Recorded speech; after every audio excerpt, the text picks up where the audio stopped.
The following is a special presentation of Fox 13 News.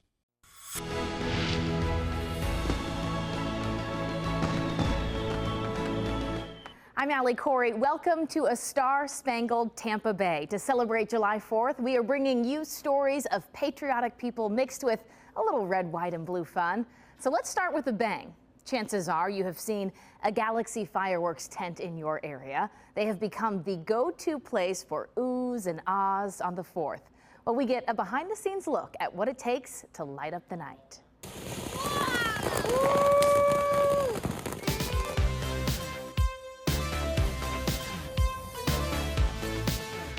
4th of July is very exciting. It is like the Super Bowl for the fireworks industry. Well, Galaxy Fireworks, this is the headquarters. We take up a city block and a half. We do fireworks stands throughout Florida. I believe we have about 68 to 70 this year and 4 showrooms. We started in 1984, so it has been 38 years in business. This is our 39th 4th of July season. We plan anywhere from 12 to 18 months in advance. So our orders for this 4th of July, most of them went in last May, last June.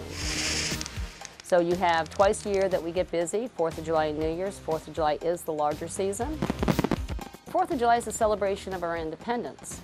And you know, in 2020, the fireworks industry as a whole, on the consumer side, you know, we had so many first-time buyers because, you know, everything was shut down. There was no fireworks shows, you know, nobody was traveling, going out of town, restaurants were shut down on 25% capacity. So we had so many first-time buyers that have come out, and now they have become repeat customers as well because they enjoy, you know, celebrating themselves. Our import company brings in approximately 100 containers a year. So the containers come in, they will unload them, they'll put them on pallets, and then once the container is totally unloaded, they will actually put them where they all belong. Then they also are pulling orders for all the locations throughout the state, and that's a constant thing. Over the years it has evolved. I mean, when we first started 39 years ago, I mean, we didn't have the variety that we have today. We might have had about 40 items, 30 items. In our showroom, probably close to 1,000 different items. We carry the largest variety out there. Our staff here designs the effects of the product, designs the labels. I mean, I can't tell you how many new items that we had come in this year that they designed, but they're constantly processing and making new items. Today, you know, you have everybody that is, you know, you have a lot of people that just love what they do. They put shows together. They send us videos of what their shows are, you know, so it's evolved into something very large.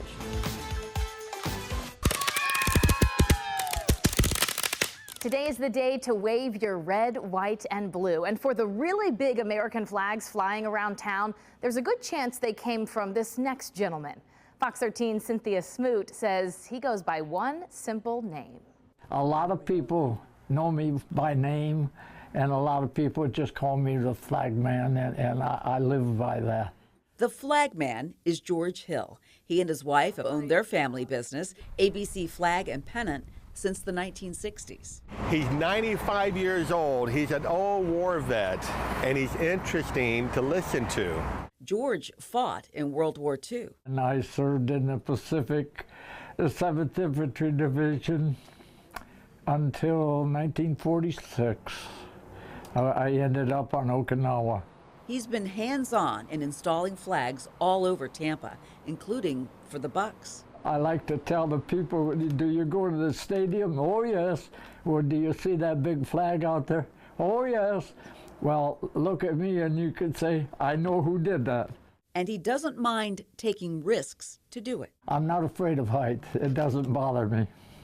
I've fallen several times, but I haven't hurt myself bad. And if the wind is blowing, you really got to hang on, because as it goes up, it can pick you up. I did not want him to do any manual work, which he'll do it. He would do it in a second and not think twice about it. For George, the American flag is worth it. I fought for it. I don't have to say anymore. And the Hills have no interest in retirement because of customers like Jimmy. We live in the United States of America. I think that's something, I'm very honored to be here. The people are enthusiastic and it's that same patriotism, that feeling that they want their their flag up. They love the American flag. They love their country. Nothing says July 4th like hot dogs and beer. Up next, we are sampling both and hear from a local legend on what he says makes the perfect dog. I mean, that's part of quality, man. I'll pop when you bite it. Yeah, baby, that's my hot dog.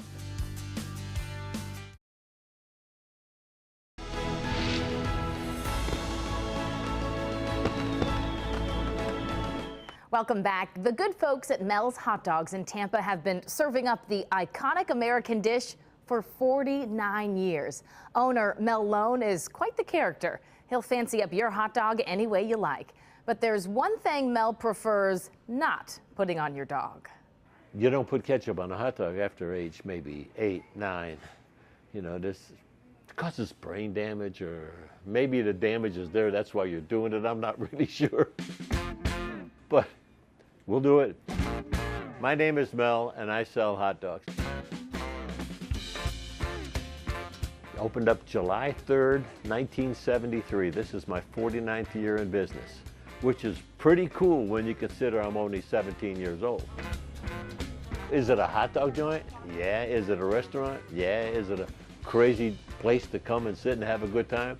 Yeah. A destination restaurant. An extremely clean restaurant. I don't think you'll find a cleaner restaurant. We're crazy about clean. That's my wife. God bless her, Virginia Lone. She's the boss. I'm just a pretty face. Well, when you walked in 49 years ago, you walked into a very small, it was 890 square feet. Counter along the wall, I had bar stools. We kept changing things as our volume grew, as our customers started expecting more. The real big change came when my wife asked me why I do things the way I do. And I said, I don't know, because. And she said, we need to change things up. And my wife came in and remodeled the restaurant in her eyes. I mean, the tables, the tops of the tables, the booths, it was all Virginia Lone. That was all her. It went from being a hot dog joint into being a real restaurant. Some of my earliest memories as a kid are looking up, my father's getting hot dogs and him handing me down one. It was a Vienna beef, natural casing hot dog on a steamed Papa sheet bun. I'm serving that same hot dog. It has a casing on it that pops when you bite into it. I mean, that's part of quality, man. I'll pop when you bite it. Yeah, baby, that's my hot dog. Chicago dog, all the way. Oh, yeah. Brand mustard, sweet Spanish onions, a sweet green relish called pickle lily in Chicago, slice of kosher dill pickle, some tomatoes, sprinkling of celery salt, and a couple of baby Mexican hot sport peppers. Oh, yeah. I'm having one for breakfast today. Extra long fancy Idaho russet potatoes. There is no better potato in the world. The Mercedes, the Rolls Royce, whatever, it is their top French fry. I discovered my greatest value is in making friends. People want to trade with their friends. People want to do business with their friends. I've had governors and mayors, and movie stars, ding-dongs, morons, misfits, bank presidents, bums, and they're all my friends. And I have a ball doing it. It's a thrill to me. Come in and play. This is not coming to work. This is coming to play. I get paid for this. How cool is that? Now to downtown Tarpon Springs, right near the Sponge Docks. 5 Branches Brewery is named after the 5 branches of the military. Fox 13's Chris Cato takes us to meet the veterans behind the brews.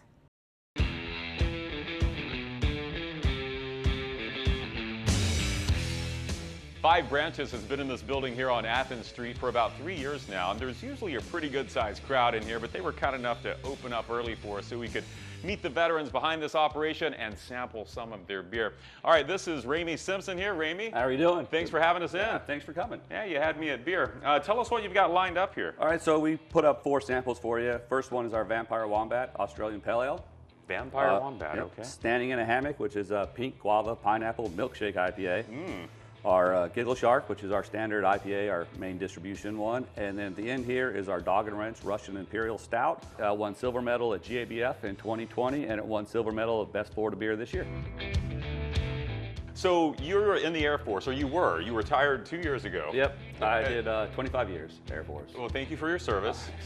How did you decide to go from your Air Force career to opening a brewery? I've enjoyed craft beer. I was fortunate enough to run across my partner Jerry, who was also into craft beer, and we kind of joined a love. We both realized that we are going to retire one day, leave the military, and I wanted to have some of my time back and have a business that I could believe in, that I could put towards things I believe in. All right, all these tanks tell me this is where the magic must happen. It's time to meet the head brewer here at Five Branches, Jerry Brown. Jerry, thanks for having us. Welcome. You are a bit of a rarity. You are a scientist in the Army, correct? I am. I'm a nuclear medical science officer as an active duty soldier. All right, well, thank you for your service, but now you're part-time doing the science of brewing. How did you get into brewing? I blame my daughter. Many years ago, she gave me a Mr. Beer kit and said I needed a hobby, and it became this over, it evolved over time. What does it mean to you as a veteran to have the support from the community that Tarpon Springs has given you here? What we're building here is exactly what Ramey and I had intended. This country was built in taverns and bars all across the country, and we wanted that place where people could sit down and tell a story and have a joke and enjoy a beverage together as a community and a family, and that's what this place has become, and we absolutely love it. And you do your part to give back to veterans as well. We do. We've sponsored several charities, the Paws for Patriots. We've done the Ales for ALS competitions that happened last year. Five Branches Brewing is open Wednesday through Sunday right here in beautiful Tarpon Springs, and some of their beer, like the Giggle Shark here, you'll find in local stores. And if you sip one, just remember that it's made by veterans, made by the people that make our freedom possible, and made in Tampa Bay. Tastes like America. Still ahead, a woman on a special mission to make these pens, who they are for, and how she's teaching a younger generation to carry on the tradition. And to find out about fireworks shows in your area tonight, just log on to fox13news.com. Look under the Scene on TV section for a complete list of local shows lighting up the night in your town.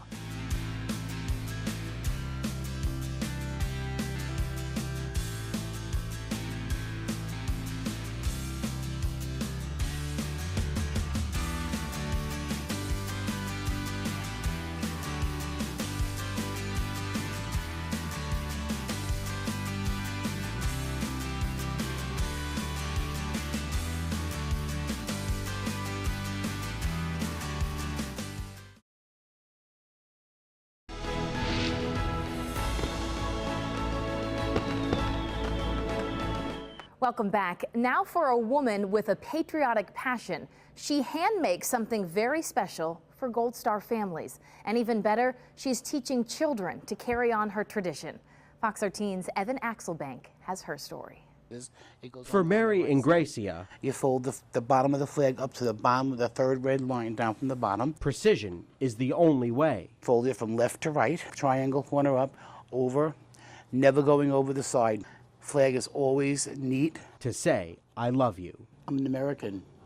I'm proud of my country. I'm proud to serve. The Army veteran now goes by Navy Mom Mary because her son is in the Navy. Perfect flag that way. She spends much of her free time doing this, folding American flags into neat triangles. Hold the pin down, push it down into the glue, and hold it. She's given more than 20,000 of the homemade pins to Floridians of every stripe, Gold Star mothers, veterans of each branch, and to those who might need a reminder of what our country means. My freedom of religion, my freedom of speech. I have a mouth and I'm not afraid to open it.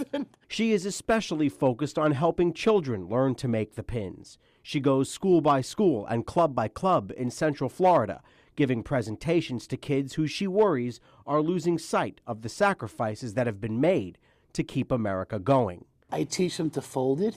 I teach them to respect it, okay? Respect what the flag stands for. By spreading flags that are neatly folded, she hopes the conversation about what it means will grow too. She says American wars, from the Revolutionary War to the Civil War to the War on Terror, have shown that a country is only as strong as its character. Look at me, I'm tearing now, okay? I'm proud of it.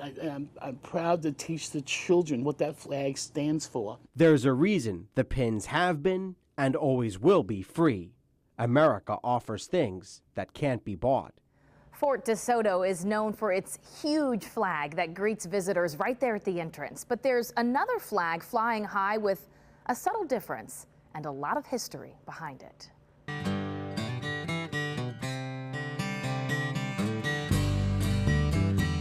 Welcome to Fort DeSoto Park.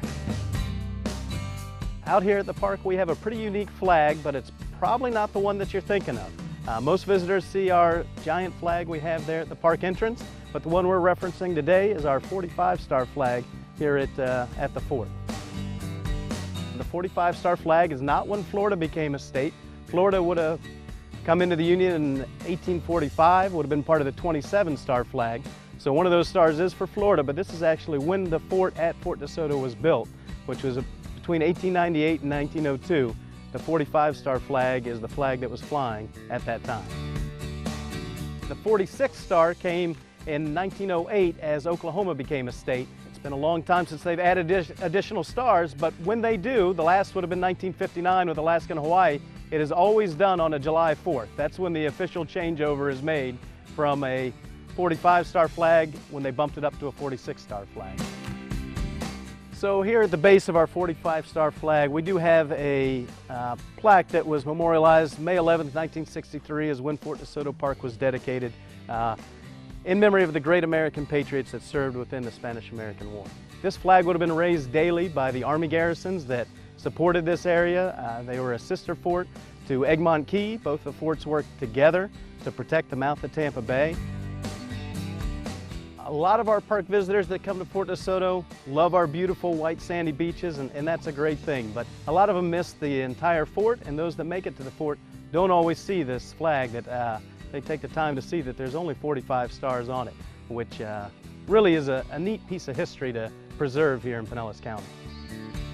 Next time you make a visit to Fort DeSoto, make sure you take some time to stop and make the kids count the stars, but we promise there's 45 of them up there.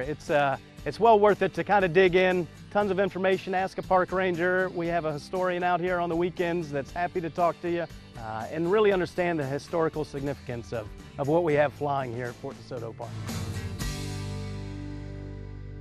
Here is a quick reminder for pet owners tonight. The folks at the Humane Society say tonight's party should be for people, not pets. A big portion of dogs are scared to death of fireworks. And really the best thing you can do, well, a couple things. Don't take your dogs to the fireworks. It breaks my heart when I see dogs. They're scared to death.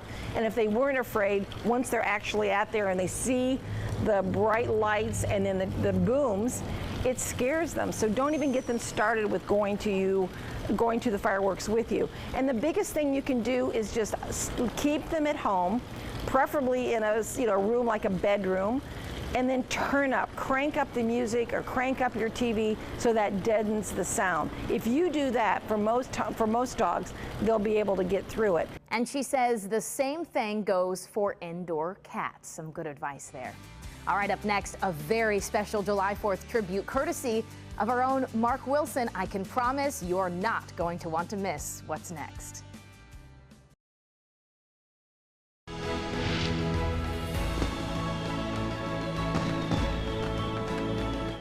We want to leave you with something really special. A lot of you know my co-anchor Mark is an incredible musician. He does one heck of a rendition of the national anthem on his electric guitar. So enjoy this little bit of Americana, courtesy of Mark Wilson.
Thank you.